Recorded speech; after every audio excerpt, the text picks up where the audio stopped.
මගේ චූටි දුව ලෑස්තිද? මතකයි නේද ඔයාගේ දවස? මතකයි. තාත්තා කියලා දුන්න විදිහට මං හරි බස් එක තෝරගන්නම්කෝ. ළමයෙකු ඇතුළත් කර ගැනීමකින් හා රුපියල් ලක්ෂ 3ක අල්ලස් මුදලක් ලබාගත් යයි කියන සිද්ධියක් මුල් කරගත්තුන් අත්අඩංගුවටපත් එම පාසලේ විද්‍යාපතිවරයා අද කාලේ වැඩබලන මයත්පත් මේ මාස 21 වෙනිදා දක්වා රාජ්‍ය බන්ධනාගාරගත කිරීමට නියමිත කරනවා. අල්ලස් දූෂණ සූචනා අධිමාත්‍යාලයේ විද්‍යාපතිවරයා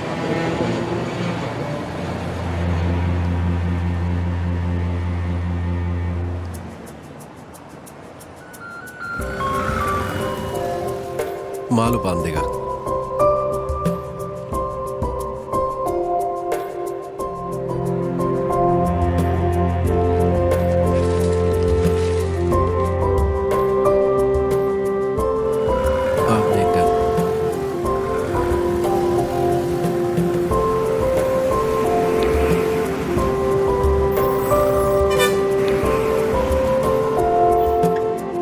මේක නෙමෙයි හරි බස් එක.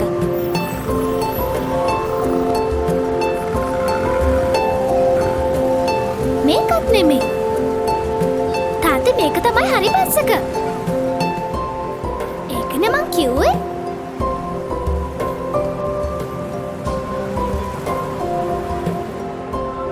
ඇයි තාත්තේ? නෑදු එක පුංචි දෙයක්. ඔන්න තාත්තා වැරදි බස් එකේ නගින්න එපා.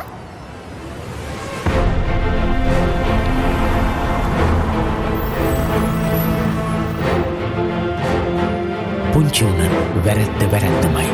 ඒක අල්ලසක් නම් දූෂණයක් නම් ඔබට වැරදි බස් එකට නගින්න වෙනවාමයි.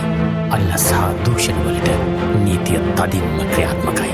මට හරි බස් එකේ යන්න කියලා දුන්න තාත්තා අද වැරදි බස් එකේ නැගලා